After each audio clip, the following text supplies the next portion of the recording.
And we're back with Anupam Sah, who is the head of art conservation, research and training at the CSMVS Museum in Mumbai and founder of the Himalayan Society for Heritage and Art Conservation and the Anupam Heritage Lab. He received his undergraduate degree from the University of Delhi and graduate training in conservation from the National Museum Institute in New Delhi, and later trained in Italy and the US. He's worked for the Indian government, UNESCO, the World Bank, and the UN Development Program. And he is here to speak to us today about the art conservation arc in India. Let us please welcome Anupam Sah.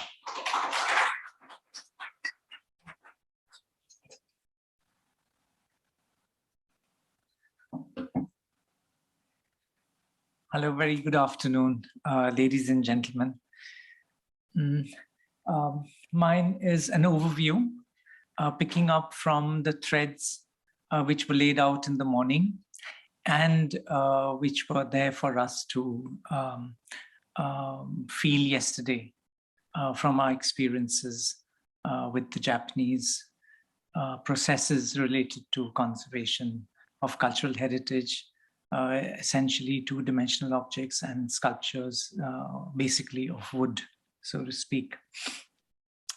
The overview that one is giving is for the Indian subcontinent, or rather for India as a nation state at the moment. But as you know that the cultures that and the practices and the life in the subcontinent manifested in objects and physical objects and tangible cultural property, as was part of the discussion yesterday, the term that came up. That came from this entire region here. It came from the northwestern parts of India, right across Afghanistan, and towards the east of India and south as we are bounded by the sea. There were some shared commonalities with the Southeast Asian islands and the countries. We find that creation of art objects, their preservation is an ongoing process, and the destruction or the demise of something has always been for us human beings, I suppose so, one can speak for them, for us human beings, a moment of precipitating certain actions that we may have wanted to do for some time. It also spurs us on when it is the demise of something else that is of significance to us, be it an individual or an object. It spurs us to action. And the fact that we are sitting here together today to talk about things that may pass away is what is spurring us to action in a way also, so that there is a continuum in terms of the tangible manifestations of human progress. And things have come down to us. Of course, India has been a land where time merges into oral traditions and we say, oh, it's 10,000 years, it's forever, it's millennia. But in terms of historical pointers and yardsticks, so let's say about 5,000, 6,000 years ago with the Indus Valley civilization, we have a number of objects that come down to us. And because these are terracotta, they are already in the lowest energy state and they cannot degrade further. You know, everything eventually, all of us, this mobile here, this mic, everything is inexorably moving towards becoming one with the earth because it is in an elevated energy state.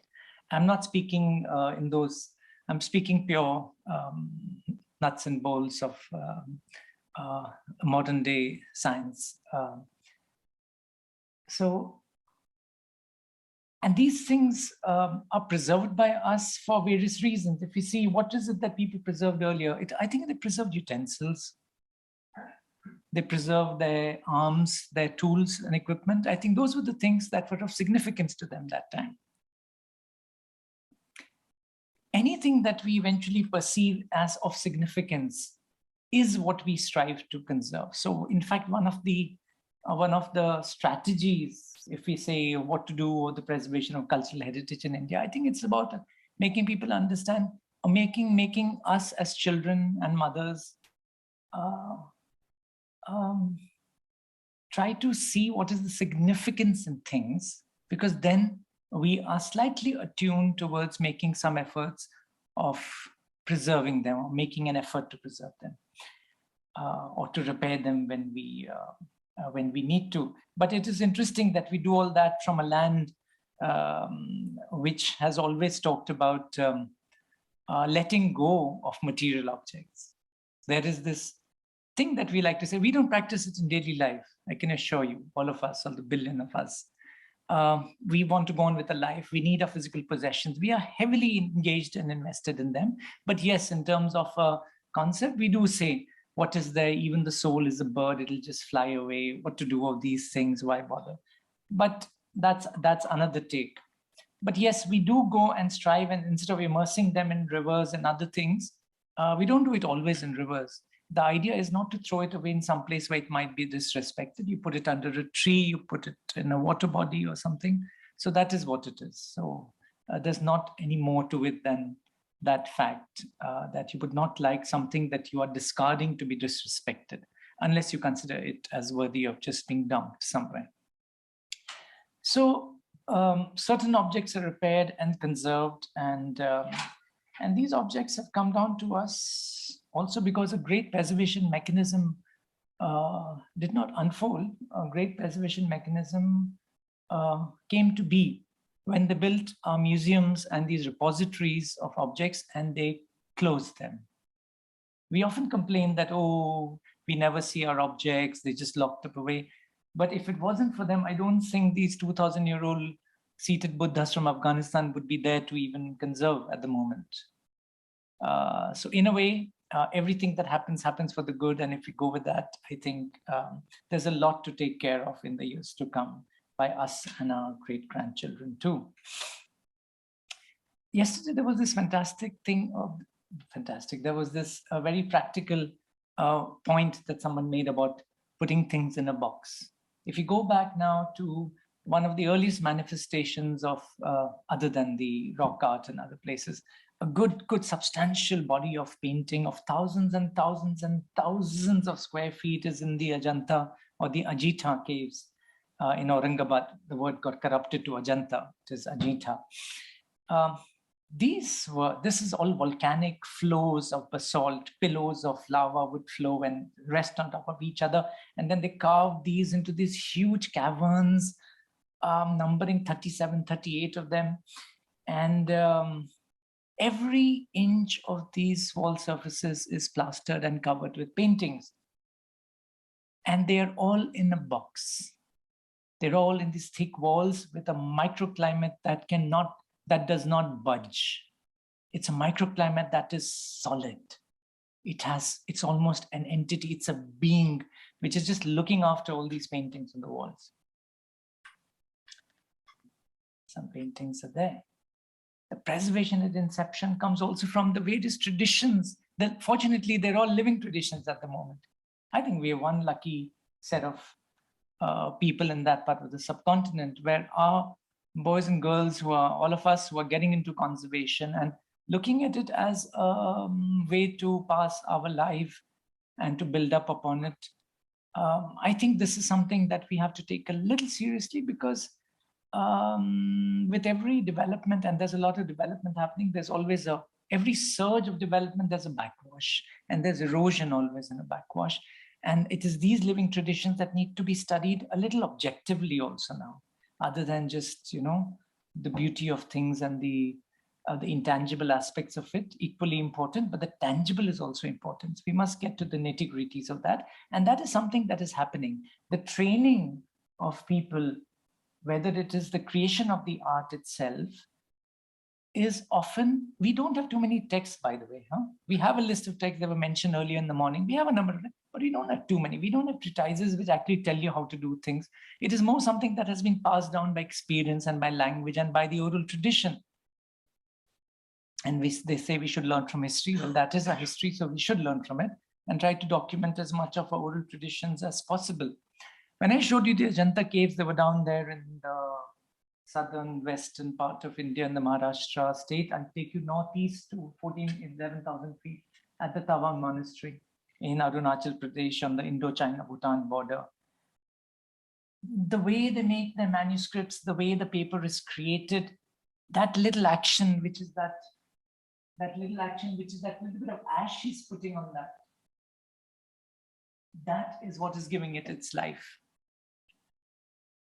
And these are the subtleties of working in the vernacular languages. And that is something that we're losing out. Art conservation is just on the surface because as it is, everything is in English. And out of the so many, there's so many who know English, and out of that, there's only a little bit who's actually bothered about art in any way, consciously. So, really not cutting any ice, not too much. But we are building up institutions and people. And so let's hope wisdom, forget wisdom. I think we should make the effort and get the vernacular into our practice and training of heritage conservation, because there's a phenomenal alienation of the worker from his product, so to speak, when it comes to Indian crafts and arts also. And it naturally reflects on the conservation tradition. Talking of boxing and buffering with basaltic walls, boxing and buffering with the manuscripts. They've done it over age. These manuscripts come down to us since hundreds of years. Why have they come down to us? The heat is not so bad in India. It's okay. We talk a lot about the humidity and the tropical climate. It's all okay. Things have lasted. So I think if we just take care of things like we do with our children also, we wrap them up and we swathe them in cloth and we take them out of the air-conditioned car into the mall and back through the Delhi heat of the road, and they're all okay because they're swathed in cotton fabric. And there's an abundance of cotton fabric in India. You don't need too much. Let's just get a little bit real and wrap them like they did. And there's a way to do it. Airing was also mentioned yesterday. There are commonalities in all cultures, not just Japan and India. And airing them and they don't do it all the time. It happens once in a few years. But the wrapping of it. We have taken things for granted. Even when we write alphabets, have you noticed? We just write A like this or B. There was always a sequence.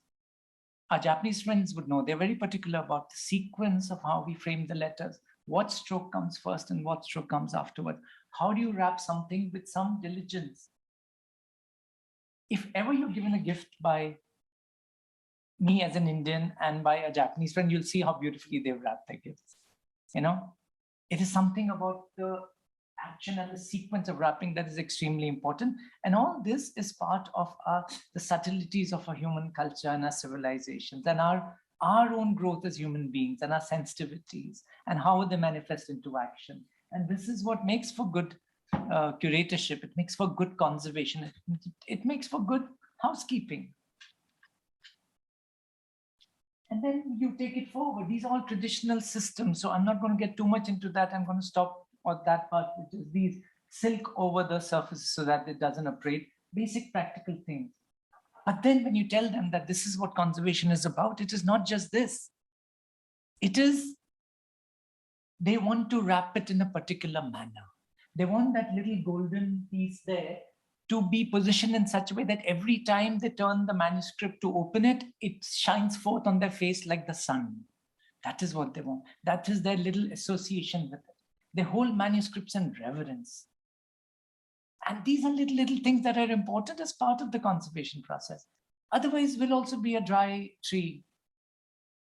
I mean, what a pity if in the East also you lose that. It has to be both. The skin of the fruit may be nice and ripe and nice, but there needs to be some juice in it. There needs to be that aroma in it. And that comes from good watering of these practices. Traditional systems are there. There's so many plants, there are medicinal things, and there's so many practices that are there. Not too many. You can count them on 6, 7, 10 pages of a book at the moment.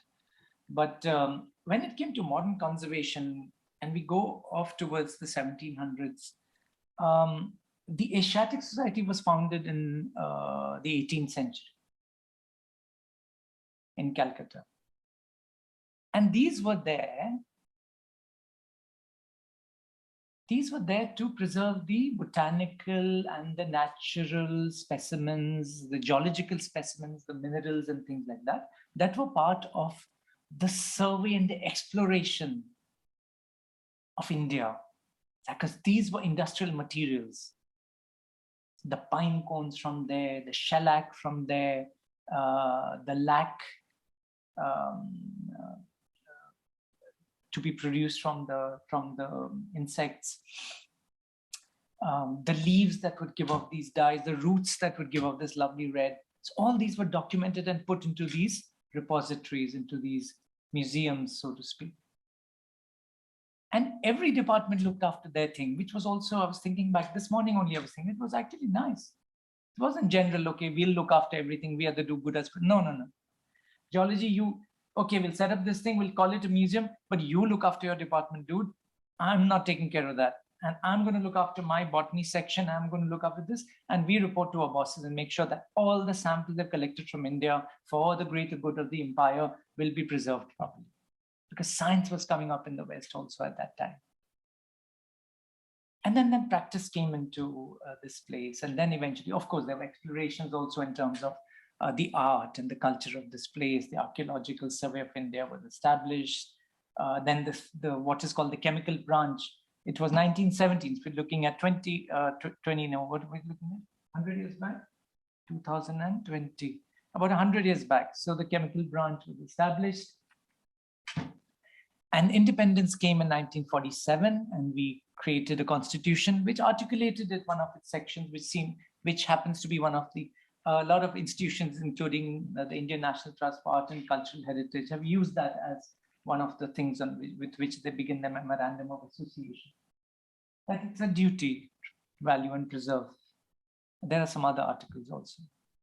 But it was articulated then as a fundamental duty. As a fundamental duty. This was the time when the word chemists came into play. This is 1950, this is 2022. So what happened then? Calcutta was established, Dehradun was established, Delhi was established. Something happened a bit towards, yes, of course, 1930s, your center in Chennai, in Eggbore Museum came up. The first, technically, the conservation laboratory in the 1930s. Mr. Paramashivan was in charge there. These were nuclei. They were never seeds. They were just nuclei around which revolved incipiently their processes and activities. But they did have energy and they did change things in that section, right? This was the time when this breed of chemists, or the people who looked after cultural heritage, came forth. To look after cultural heritage. So these were the conservators. They were called the chemists at that time, just like the curators were called the keepers.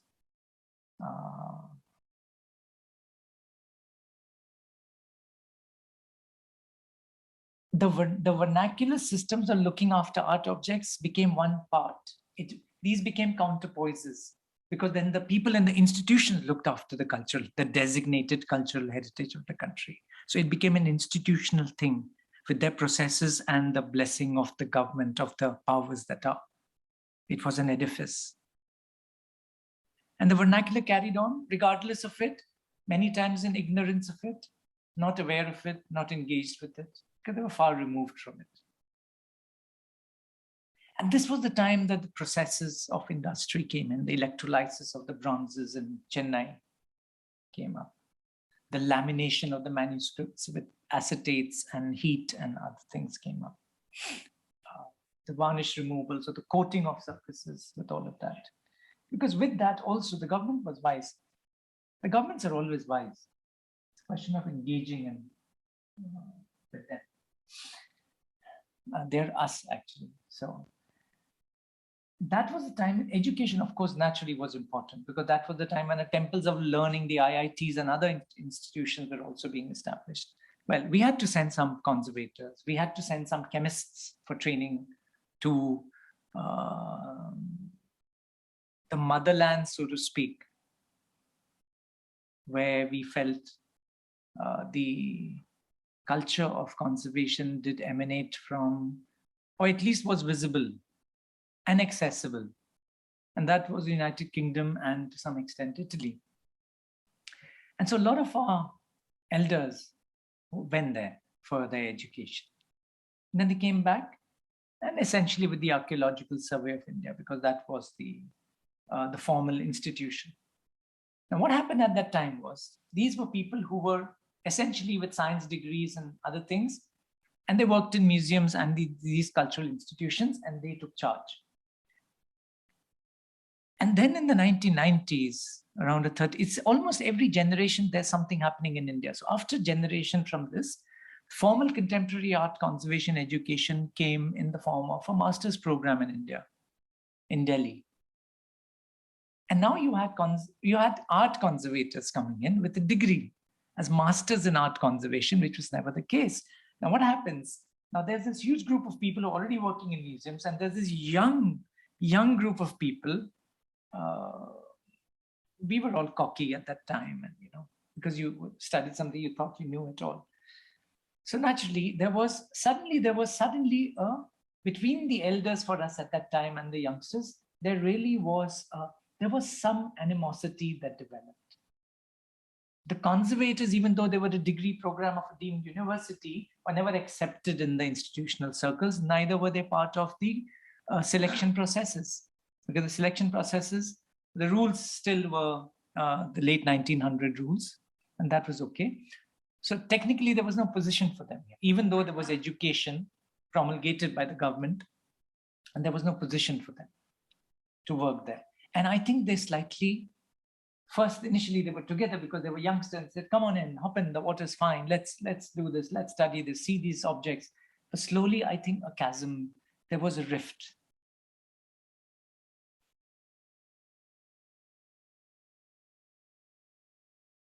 Slowly, I remember when I had to appear for my, what is called the National Aptitude Test, for the NET examination to teach in universities, there was no such thing as conservation, even though I had a degree. So I did it in museology, which was okay, which was pretty much the same thing.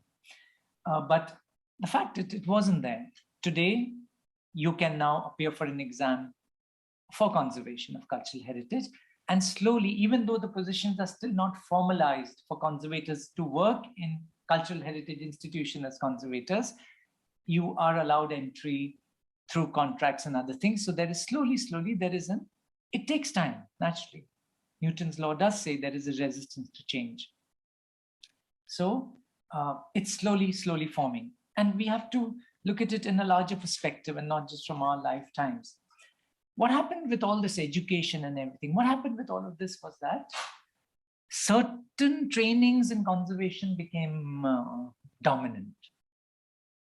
Like art also, what happens is, I'll talk about, this became painted surfaces, paintings, manuscripts became dominant because there was a livelihood opportunity right there. Parents do say, what the hell are you going to do after this? They say it because the relatives say a lot to them. What is your son doing? What's your daughter doing? What are they up to?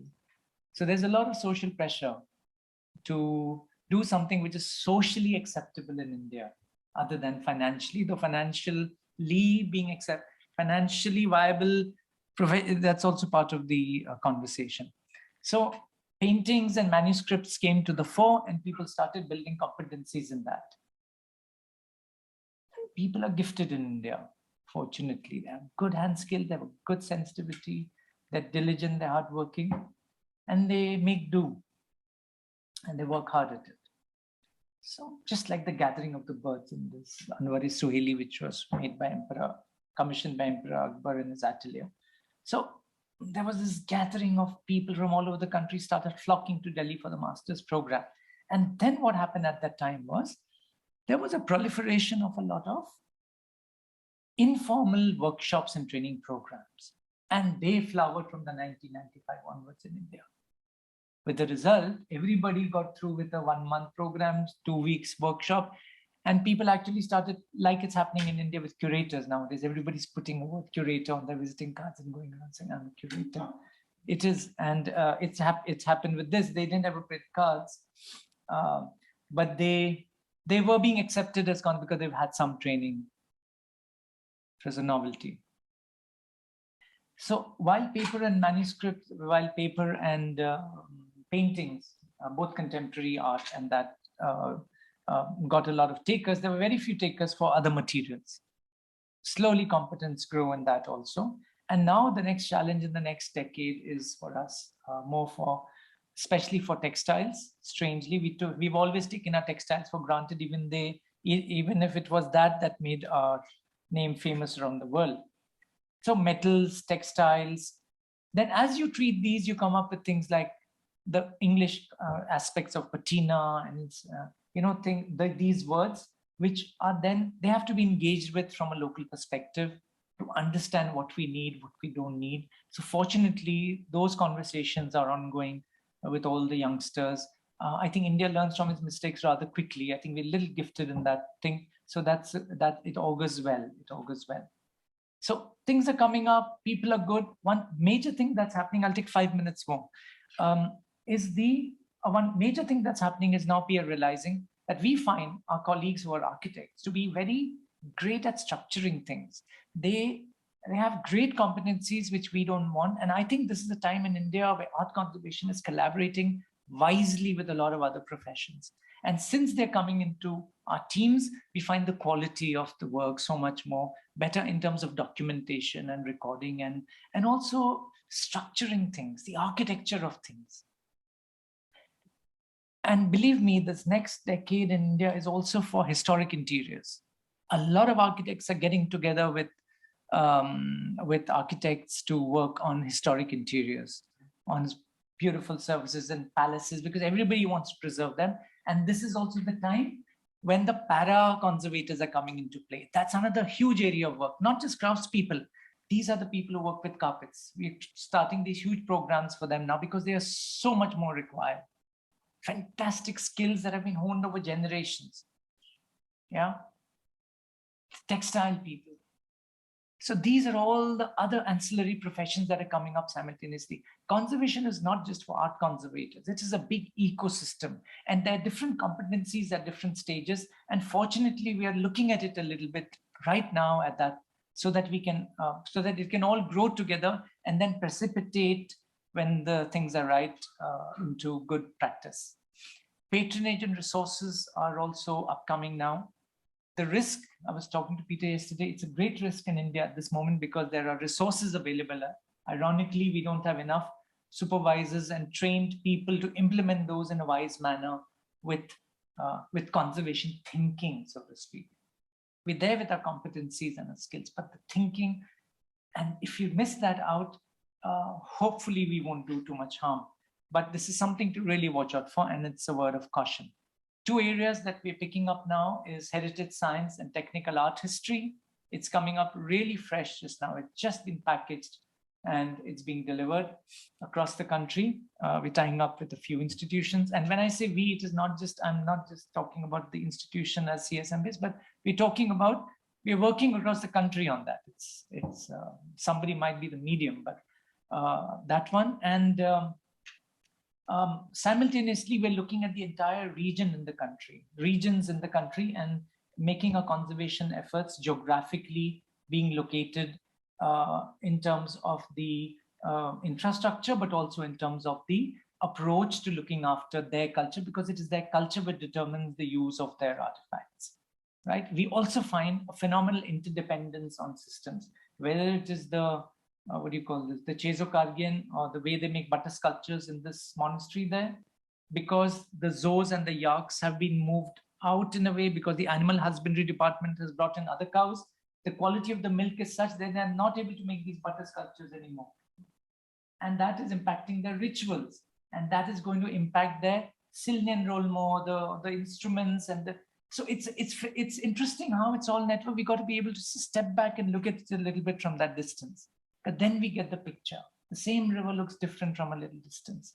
And for that count, we did 2 projects which were successful, which are setting the tone for some other projects. One was a project we took up with wall paintings and used that as a lever for getting drinking water, sanitation, microcredit societies, self-help groups, scholarships for children. And that happened In India, that's another story which we can share some other time. And then in the architectural elements, the Kamrivan project, since 1980s, in fact, Mr. Menon is right here. 1980s, they gave the first plan for what to do with Bhubaneswar, the temple city of India. 1980s, had they implemented that, now they're going back to it again. So this project actually trained 200 to 260 stone workers through a process of creating a medicinal plant garden in this area. And this is going to inform the working with the stone in this new project that's happening. And as a win-win, the National Urban Renewal Mission, one of the most ambitious urban development projects in the world, had the wisdom to put along with water supply, sanitation, stormwater drainage, roads, solid waste management, heritage is one of the components. These are huge budget things. Culture takes a small component of it, but it adds tremendous value to it. So there are people who are there, who are listening, and it's important to use it and use our work and our activities to good effect. The wise Panchatantra aptly puts it together. Thank you, ladies and gentlemen. Thank you so much.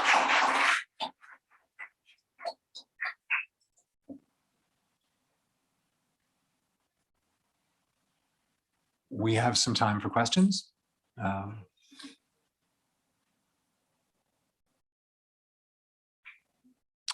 Yes, please. Question we asked earlier, I think we have asked you earlier also, that what is your response to architectural demands on your professional time? Architectural demands into professional time? Your profession, you are purely into object conservation. Yeah. And you worked with the architects like Yes. Avanar and Namba, Gurmeet Rai, and all these people you worked. How do you work together? Because that's a question that we were also wondering, that Yes, how do these two different disciplines? Yeah, I think an object by itself, an object is always housed somewhere. So for a conservator to think that they can actually look at the object without its context doesn't make sense. So I think the engagement with the architect is extremely important, just as it is with conservation scientists. The architect is also one of our colleagues. And the faster that sinks in, the better it is for all of us. Because whatever we have done has been with the help of architects, and it has been shoulder to shoulder. We worked shoulder to shoulder with a head stall, and it's worked like that. There have been occasions earlier when architects invited material conservation experts to help with something, you know, just offhand as an afterthought.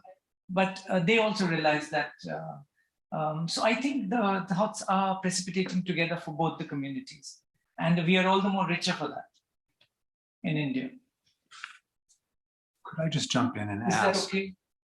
So we were talking at lunch, in fact, about how, for instance, in this country, objects conservation programs and historic preservation programs not only are separate, but there's actually no institution that sponsors both. And since you just described you and architects working shoulder to shoulder, let me ask if you could say for us, what are the benefits for conservation thinking of object conservators and building structures conservators working close together? I think, first of all, it's like, I think they're one body and the objective is the same. So if we want to work towards creating, of meeting our objectives, I think we work together. Like silk is always twined, the two of them always. And it's the citizen that binds it. So I think when we work together, and it has already been initiated, I'm happy to inform you that all the conservation teams that have been in our recent projects across the country, they all have it's essential to have an architect.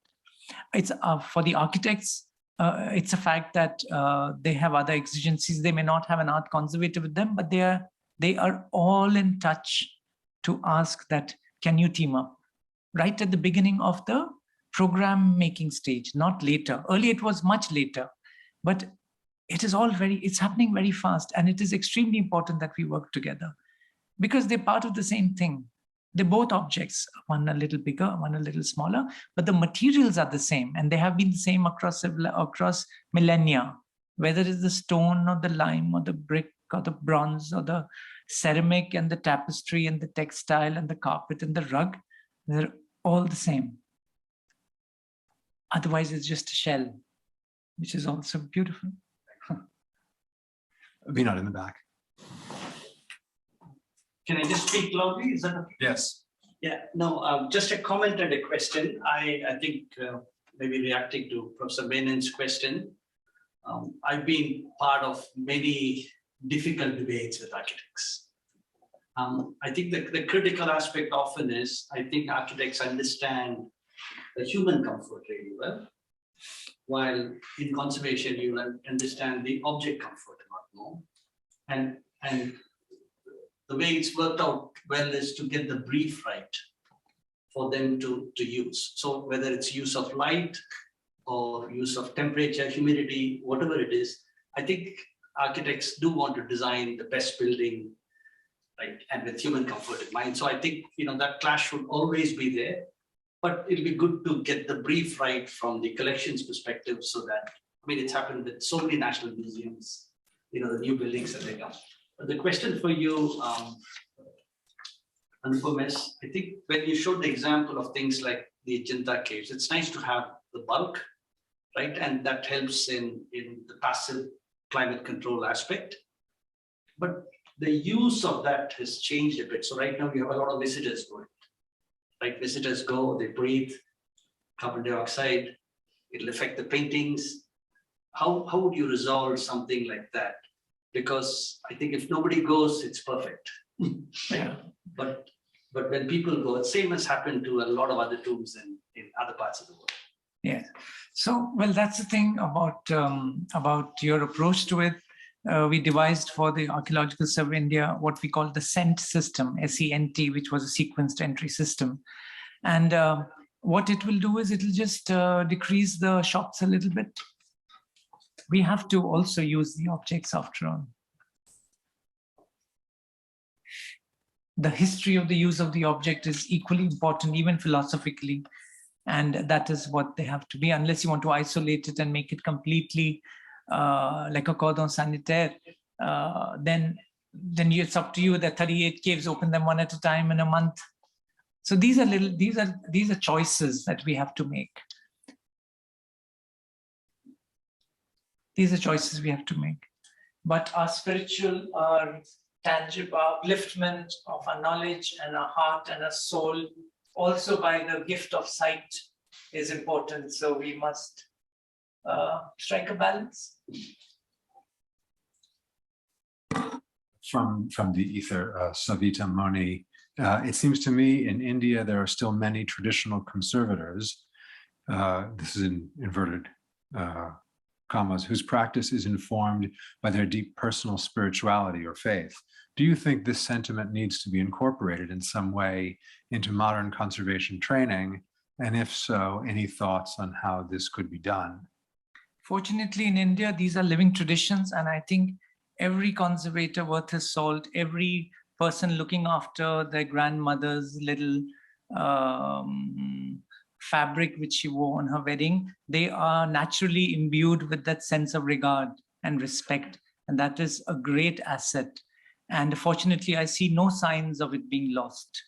So I think while I acknowledge what you say, I am also advise us not to take it for granted and not lose sight of this.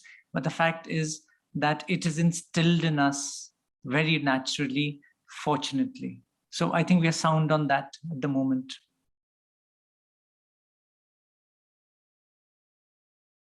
It is not an external training at all. It's internalized to the extent that it suffuses forth. Is the collaboration between trained art conservators and architects a relatively recent phenomenon? Yes. Yes, it is. It is a conscious phenomenon at the moment. It is not natural, but then sometimes one has to be told that it is important to do this with that. And what would you say is driving that collaboration?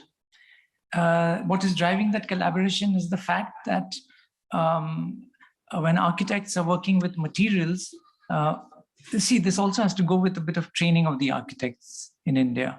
There is not so much a knowledge of the materials on the ground with the architects as such, which seems to be there with conservators in terms of being able to engage with it.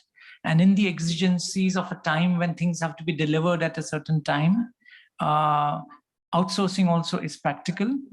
You call it outsourcing or you call it collaboration, but this is what is driving it. The need to, because the patrons are asking for it also. You see, it is that. So it is practical, it is mutual, and there is an understanding that we need it.